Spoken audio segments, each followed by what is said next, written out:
That's great. So now set the stage for us. It's 1866, just a year after the Civil War ends and months after the nation's first Civil Rights Act is passed. So Ellen and another female teacher were using a ladies' room at a train depot in Port Deposit, Maryland. What exactly happened there? Yeah. Well, I constantly reflect on that year in particular. And I think it must have been a momentous year for Blacks in particular, Black women. Mm-hmm. People like Frances Ellen Watkins Harper are speaking and creating organizations for suffragist movements. Black women, moving to try and get citizenship and creating organizations like the American Equal Rights Association. So there Ellen is, as a Freedmen's Bureau teacher, beginning to teach the newly freed enslaved people during Reconstruction. And I think she was actually the second Black woman to join that effort within the Freedmen's Bureau. So she's there in 1866, trying to teach the newly freed people in Port Deposit, Maryland, along with another school teacher, Mary Anderson, in Port Deposit, Maryland. 1 month after the country has passed this civil rights bill, which you mentioned, in April of 1866, 1 month later, Ellen and her fellow American Missionary Association teacher, Mary Anderson, purposely take seats in the ladies' waiting room reserved for whites only at the Baltimore train station. And according to one of her 100 beautifully written letters, it seemed that she was sitting there because 1 month previously, her house, or more recently, her house had been burned by vandals. We don't know much more about it than that, as she states so specifically. And she needed to go to replace some of her belongings. And to do so, she needed to take a train. So she goes to the Baltimore train station and she's sitting there. And there are two events that occur. The first day that she and Mary Anderson are sitting there, she is visited by or confronted by a white woman who tells them that they couldn't sit there in the whites only waiting room in the Baltimore train station. And the next day, they try to do the same thing. They're determined to sit there again. And only this time they're confronted by a station master who's impersonating a police officer. So you can imagine being Ellen and Mary.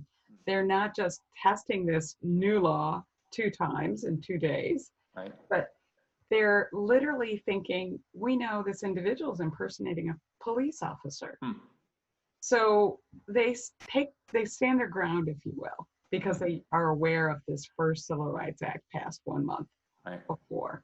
Right. And this station master forcibly ejects her from her seat. And we know this because she writes it eloquently in one of her letters.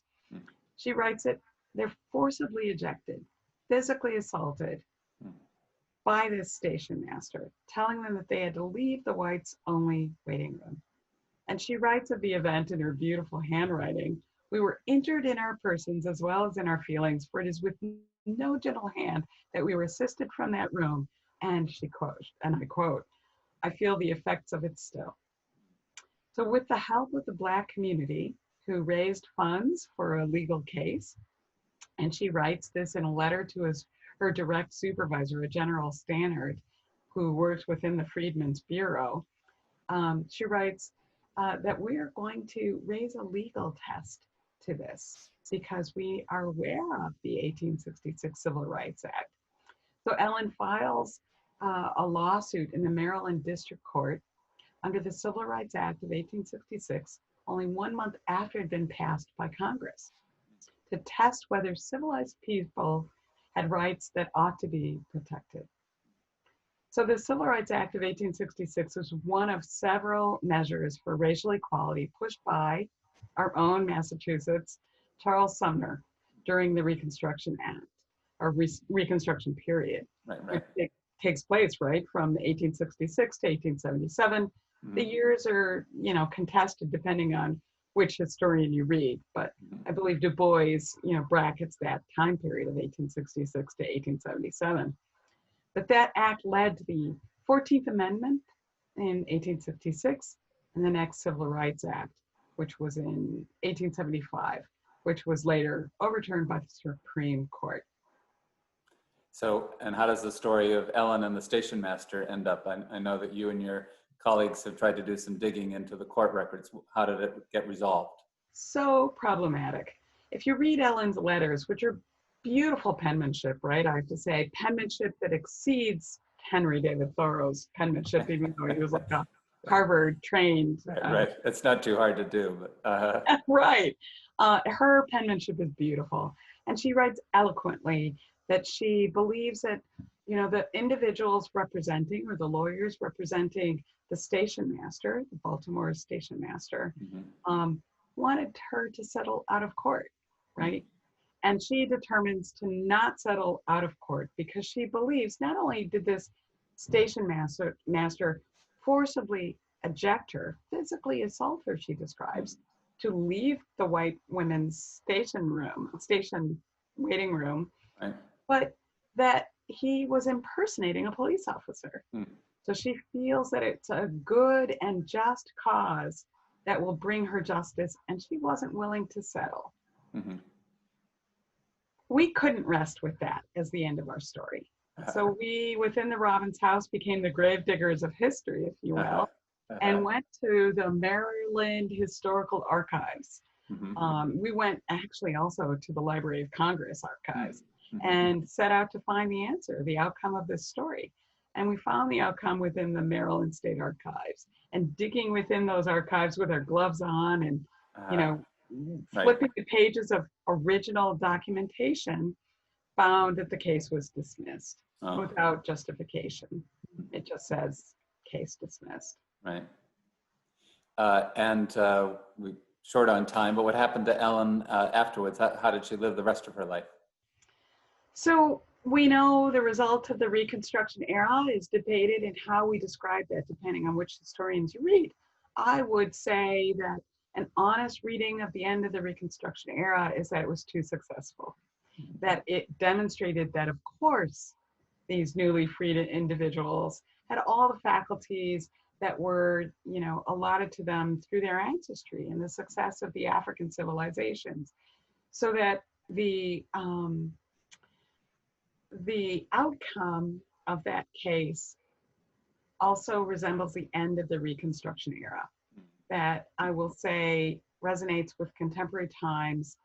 And to be blunt, there was a fear of a zero-sum game, in effect, that the individuals of that time were worried that providing rights to Blacks meant there would be fewer rights for whites. Providing financial and equity to Blacks would reduce the power and the political structures and system, as well as the financial wealth of whites at the time would be reduced. So because of that, the Reconstruction era was defunded.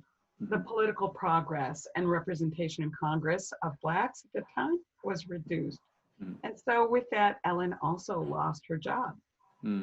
With that, Ellen moved and married for a second time to Kansas, and we find her in the post aftermath of the Exoduster movement in a dusty area of Kansas, where she really and her husband were unable to convert dust to arable land. Right. So they attempted that experiment for a while, and then ended up moving to Southern California and Altadena, Pasadena, California. And we find Ellen, her husband, as well as her sister, eking out the rest of their lives in Southern California, where ultimately she's buried in the cemetery that was actually founded by descendants of John Brown. So we're still investigating what the relationship may have been that resulted in her being buried in the cemetery that was ultimately initiated through the descendants of John Brown's family. Oh, that's fascinating.